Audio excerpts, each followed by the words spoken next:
Please, ಇಷ್ಟು ವರ್ಷ ಯಾವ ತಪ್ಪು ಮಾಡದೆ ಹೋದ್ರು ಬೇಡದೇ ಇರೋ ಗಿಲ್ಟ್ನ ಎದೆ ಮೇಲೆ ಹಾಕೊಂಡು ನರಳಿದ್ದು ಸಾಕು. ಇವತ್ತಿಗೆ ಇದೆಲ್ಲ ಮುಗೀತು.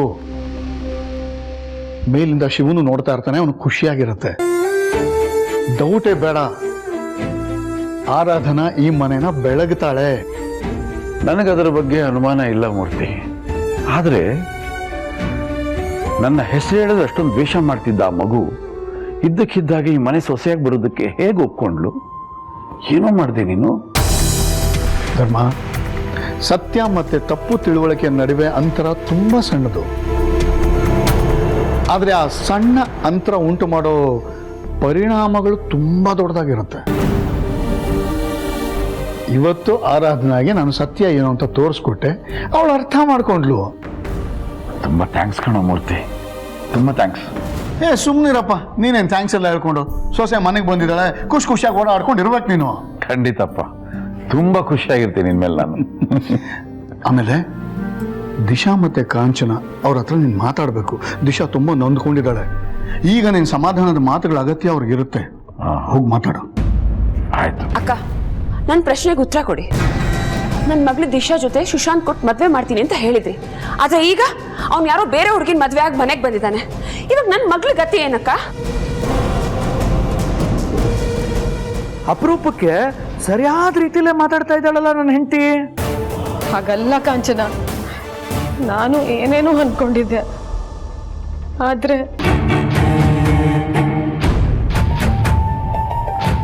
ಅಲ್ಲ ಅಕ್ಕ, ಅವತ್ತು ದಿಶಾ ಸ್ಪಷ್ಟವಾಗಿ ಹೇಳಿದ್ಲು ನಾನು ಸುಶಾಂತ್ನೇ ಮದುವೆ ಆಗೋದು ಅಂತ. ಆಗ ನೀನೇನು ಮಾತೇ ಆಡಿಲ್ಲ. ನಿನಗೆ ದಿಶಾ ಈ ಮನೆ ಸೊಸೆ ಆಗೋದು ಇಷ್ಟನೇ ಇರಲಿಲ್ಲ ಅಲ್ವಾ?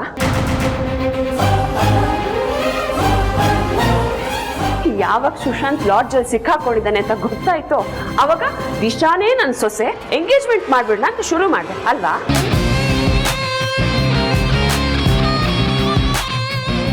ಹಾಗಲ್ಲ ಕಾಂಚನ, ನೀನ್ ಏನೇನೋ ಹೇಳ್ಬೇಡ.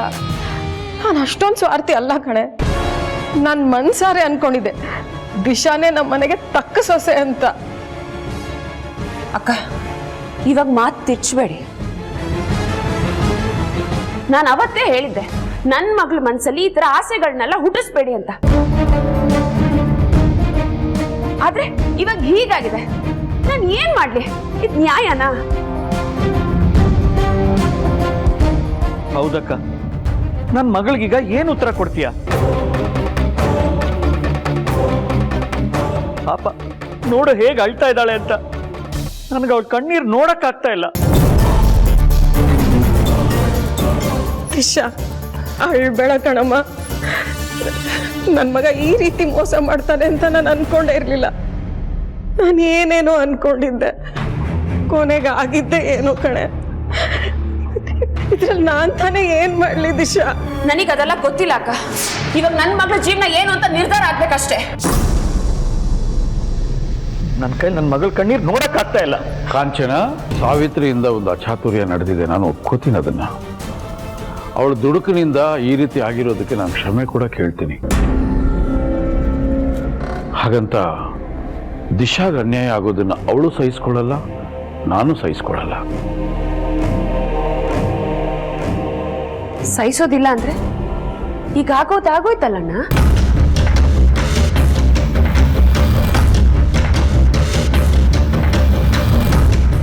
ನಿಮಗೆ ನಿಮ್ ಸೊಸೆ ಬಂದಾಯ್ತು, ಮನೆ ತುಂಬಿಸ್ಕೊಂಡ್ರಿ, ದೇವ್ರ ದೀಪ ಹಚ್ಚಿದ್ರಿ. ಆದ್ರೆ ಕತ್ಲಾಗಿದ್ದು ನನ್ನ ಮಗಳ ಜೀವನ ತಾನೆ.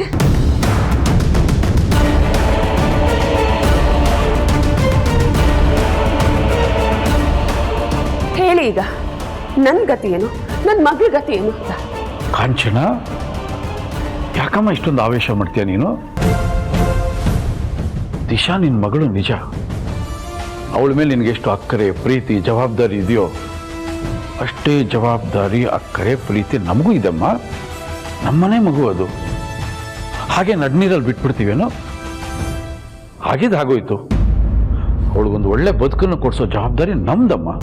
ನಮ್ಮ ಮಾತು ನಂಬು ನೀನು. ನೀವೇನೋ ನಂಬು ಅಂತ ಹೇಳ್ತಾ ಇದ್ದೀರಾ ಬಾಬಾ. ಅಕ್ಕನೂ ದಿಶಾನೇ ನಮ್ಮ ಮನೆ ಸೊಸೆ ಆಗ್ತಾಳೆ ಅಂತ ಹೇಳಿದ್ರು. ಅದೆಲ್ಲ ಆಯ್ತಾ? ನಿಮ್ಮ ಮಾತನ್ನ ನಾನು ಹೇಗೆ ನಂಬಲಿ ಬಾಬಾ?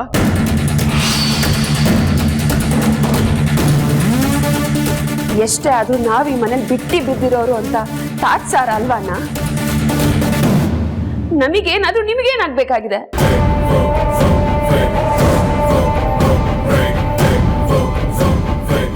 ಏ ಹೆಂಡತಿ, ಕರೆಕ್ಟಾಗಿ ಮಾತಾಡ್ತಾ ಇದೀಯಾ. ಈ ಮಾತಿಂದ ಅಕ್ಕ ಭಾವ ಇಬ್ರು ದಿಶಾಗ ಅನ್ಯಾಯ ಆಗ್ಬಾರ್ದು ಅಂತ ಆ ಹುಡುಗಿನೇ ಆಚೆ ಕಳಿಸಿ ಇವಳನ್ನೇ ಸೊಸೆ ಮಾಡ್ಕೊಂಡ್ರು ಯಾವ ಆಶ್ಚರ್ಯನೂ ಇಲ್ಲ. ದೇವ್ರೇ, ಇದೇ ತರ ಆಗ್ಲಪ್ಪ.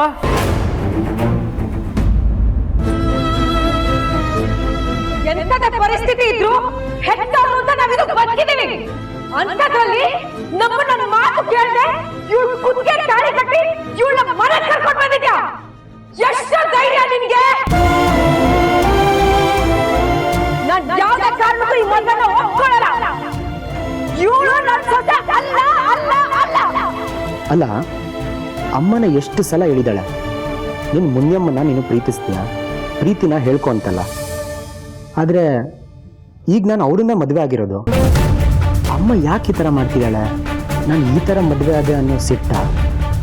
ಲಕ್ಷ್ಮಮ್ಮ, ಪುಟ ಬನ್ರಪ್ಪ ಬೇಗ.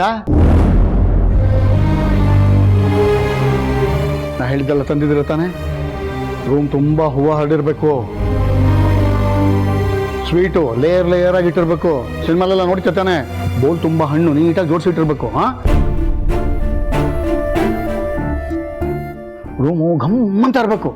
ಹಾಂ, ಆಮೇಲೆ ಬಂದೆ. ನನ್ನ ಕರೆದಿ ನಿಮ್ಮನ್ನೆಲ್ಲ ಹೋಗಿ ಫಸ್ಟ್ ನೀವು. ಹಾ, ಹೇಳಪ್ಪ. ಏನು ಮಾಡಿಸ್ತಿದ್ದೀರಾ? ಏಯ್ ಕಳ್ಳ, ನಿನಗೆ ಗೊತ್ತಿಲ್ವ ನಿನ್ನ ಫಸ್ಟ್ ನೈಟು ಅಂತ? ಅದಕ್ಕೆ ರೂಮೆಲ್ಲ ರೆಡಿ ಮಾಡಿಸ್ತಾ ಇದ್ದೀನಿ. ಯಾಕಪ್ಪ ಡಲ್ ಆಗ್ಬಿಟ್ಟೆ? ಇವತ್ತು ನೀನು ಹೆಂಗಿರ್ಬೇಕು ಗೊತ್ತೇನೋ?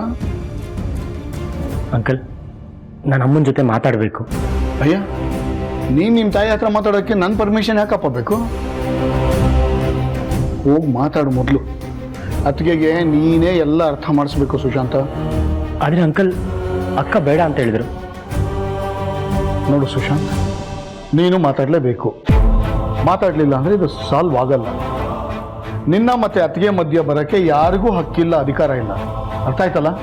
ಹೋಗಿ ಮಾತಾಡು, ಹೋಗು ಹೋಗು.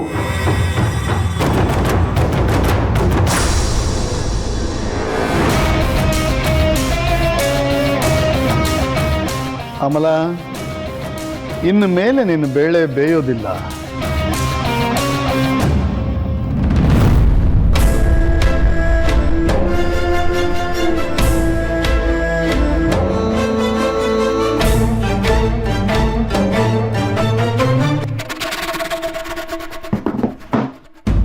ರೇವತಿ, ಯಾಕೆ ಹಿಂಗ್ ಕೂತಿದೀಯಾ?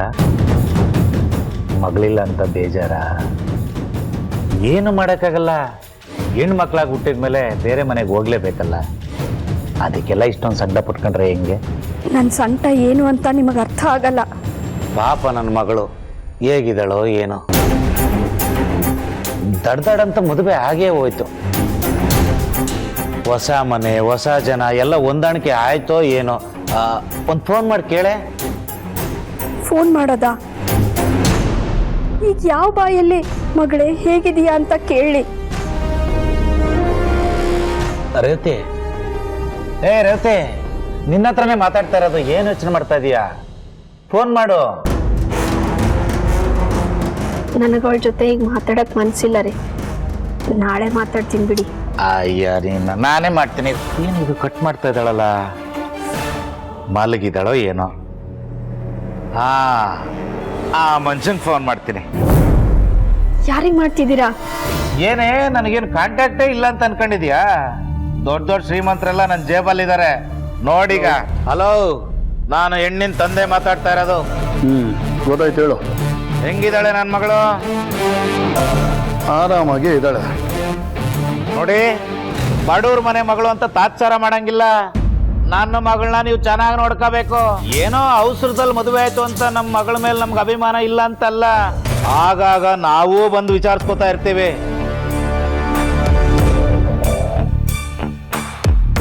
ಸ್ವಲ್ಪ ಭಯ ಭಕ್ತಿ ಇರ್ಲಿ.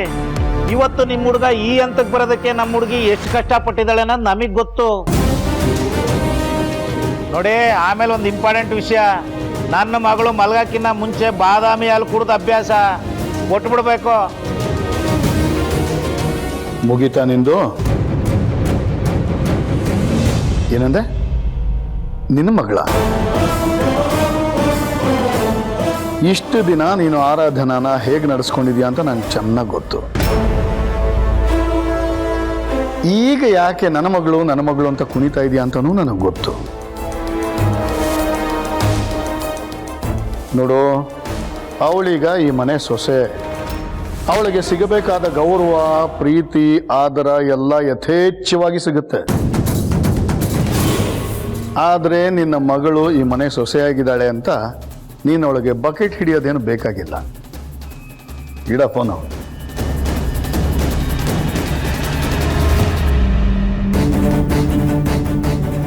ಏನಾಯ್ತು ರೀ? ಏನಾಯ್ತು ಅಂದ್ರೆ ಚೆನ್ನಾಗಿ ದಬಾಯಿಸಿದ್ನಲ್ಲ. ಆಯ್ತು ಸರ್, ಓಕೆ ಸರ್, ಮಾಡ್ತೀನಿ ಸರ್ ಅಂತ. ತಗೋ.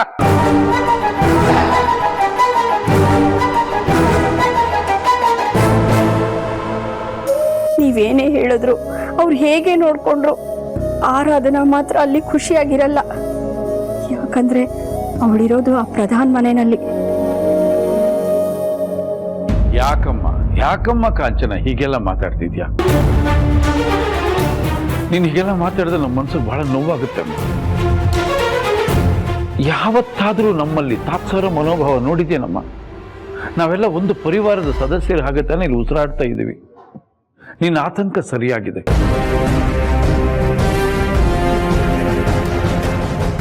ಆದರೆ ದಿಶಾ ಜವಾಬ್ದಾರಿ ನಂದು. ಒಂದೊಳ್ಳೆ ಹುಡುಗನ್ನ ನೋಡಿ ಮದುವೆ ಮಾಡಿಸ್ಬೇಕಾದ ಹೊಣೆ ಕೂಡ ನಂದು. ನಮ್ಮ ದಿಶಾನ ಮದುವೆ ಆಗ್ಬೇಕಾಗಿದ್ದು ಸುಶಾಂತ್ ತಾನೆ. ಈಗ ಮನ್ಸು ಬದಲಾಯಿಸಿ ಬೇರೆ ಹುಡುಗನ ಮದುವೆ ಆಗು ಅಂದ್ರೆ